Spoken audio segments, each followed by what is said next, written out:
La nouvelle élève, CE1. Ce matin, la maîtresse des CE1 attend ses élèves dans la classe. Mais elle n'est pas seule. Une nouvelle petite fille vient d'à peine d'arriver de son pays natal. Elle s'apprête à vivre sa première journée dans une école française. Elle est très intimidée. « Asseyez-vous dans le calme », déclare la maîtresse. « J'ai des choses importantes à vous annoncer. » Tout d'abord, j'espère que votre week-end s'est bien passé, dit la maîtresse. Mais c'est qui cette fille ? Chuchote Léna à l'oreille de Julie. Aucune idée. Je ne l'ai jamais vue à l'école, répond Julie. Mathieu ! Psst, Mathieu ! Appelle-t-elle du voix la plus basse possible. Mais Mathieu n'entend rien. Il est trop occupé par Jules qui lui murmure à l'oreille. Tu la connais cette fille ? Je vous présente Ashna, votre nouvelle camarade, commence la maîtresse. Elle est indienne et elle ne parle pas très bien français. En revanche, elle parle très bien l'anglais. Mathieu, toi qui parles l'anglais avec ta maman, je te nomme guide responsable d'Ashna. Tu l'aideras à faire ses premiers pas dans notre classe et dans notre école. Un murmure s'élève dans toute la classe. Guide responsable, ça veut dire quoi ? Demande Julie à Léna. Ça veut dire qu'il va tout le temps s'occuper d'elle. Tout le temps, répond Léna avec autorité. Tout le temps ? S'exclame Julie, qui n'apprécie pas beaucoup la nouvelle responsabilité confiée à son amoureux. Et la maîtresse installe Ashna à côté de Mathieu. Je compte sur vous pour bien accueillir Ashna. Quand sonne l'heure de la récréation, Julie et Léna se précipitent dans la cour pour annoncer la nouvelle à Tom et Samy. On a une nouvelle. Elle est indienne, dit Julie. Elle s'appelle Anna, renchérit Léna. Non, c'est pas Anna, dit Julie. C'est Shana, Mana ou un truc comme ça. Je ne me souviens plus. C'est pas plutôt Taratata, taquine Tom.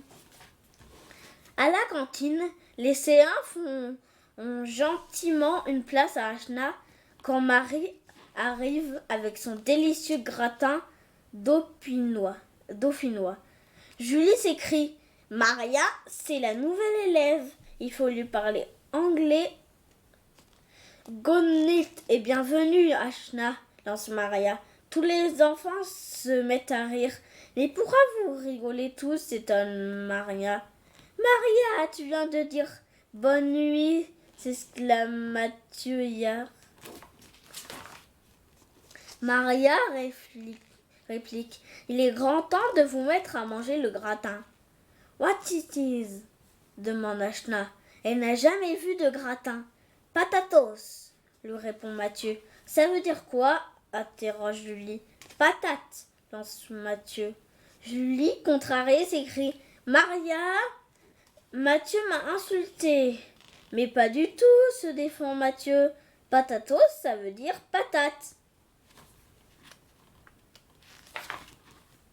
Assis à côté d'Ashna, Léna commence à ouvrir de grands yeux émerveillés.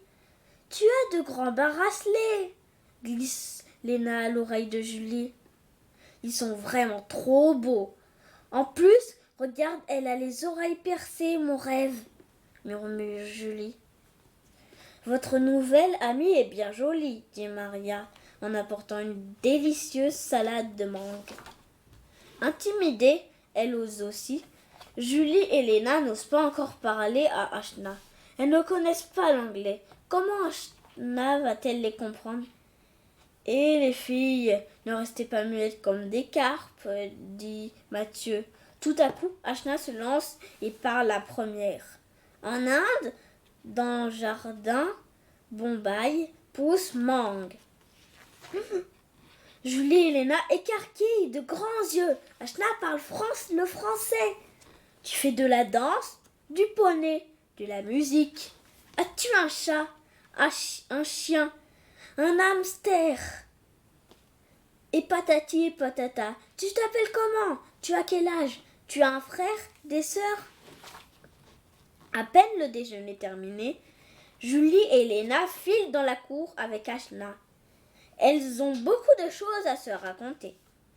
Un peu dépité, Mathieu reste seul avec Jules.